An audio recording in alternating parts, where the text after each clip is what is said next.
আসসালামু আলাইকুম সম্মানিত প্রিয় দর্শক মণ্ডলী, আপনারা সবাই বিগত অনেক দিন থেকে একটি কথা খেয়াল করেছেন কি, আমরা মুসলিম উম্মাহ এখন কোন পর্যায়ে যাচ্ছি, কোন দিকে অনুসরণ করছি, কোন জায়গায় আমাদের অবস্থান চলে যাচ্ছে। আপনারা সবাই খেয়াল করবেন, এই ফিফা বিশ্বকাপ ওয়ার্ল্ড কাপ আসার আগে অথবা চলে এসেছে, কিন্তু আসার পরেও এই বাংলাদেশে বিগত কয়েকদিনের মধ্যেই দেখা যাচ্ছে সারা বাংলাদেশের গ্রাম অঞ্চল, শহর, মানে যে কোনো জায়গায় বলুন না কেন, অন্য একটি দেশের পতাকা, আর্জেন্টিনা, ব্রাজিল, যে কোনো একটি দলের পতাকা উত্তোলন করা হচ্ছে অথবা লাগানো হচ্ছে। কিন্তু এই বাংলাদেশে অধিকাংশ মানুষ মুসলিম, তাদের উচিত ছিল নিজের একটি বিজয়ের পতাকা অথবা নিজের কালেমার পতাকা উড়ান। কালেমার পতাকা উড়ার কারণই হচ্ছে নিজে একজন মুসলিম হিসেবে উড়ান, কারণ আপনি তো এখন মুসলিম হিসেবে অন্য একটি দেশের পতাকা উত্তোলন করছেন। আপনার উচিত ছিল যে অন্য দেশের পতাকা উত্তোলন না করে হলেও আপনার দেশের পতাকা, আপনার বিজয়ের কালেমার পতাকা উত্তোলন করেন। কিন্তু খুবই দুঃখের সঙ্গে বলতে হয়, যে দেশে একদিন এই কালেমার পতাকা উত্তোলন করার কথা হবে, একদিন কালেমার পতাকা উত্তোলন করার কথা ছিল, সে দেশে অন্য একটি দেশের পতাকা উঠছে।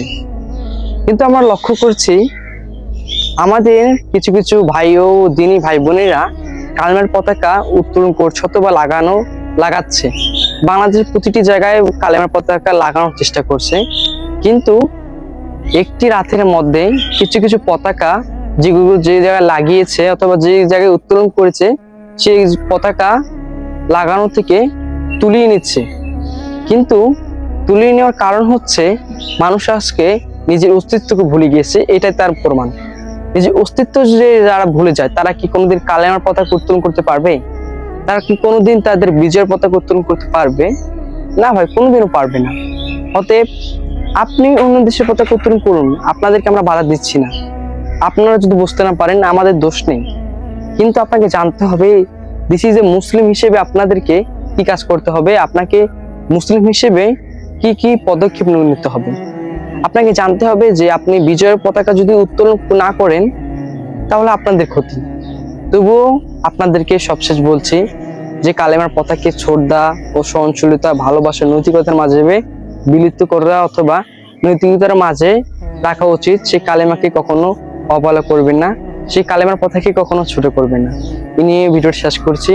আশা করি যদি ভিডিওটা ভালো লেগে থাকে সবার মধ্যে ছড়িয়ে দেবেন ও সবাইকে জানিয়ে দেবেন। আর এই ভিডিওটার মধ্যে যদি কিছু ভুল বলে থাকি অবশ্যই সবাই ক্ষমা দৃষ্টি দেখবেন। সবাইকে ধন্যবাদ।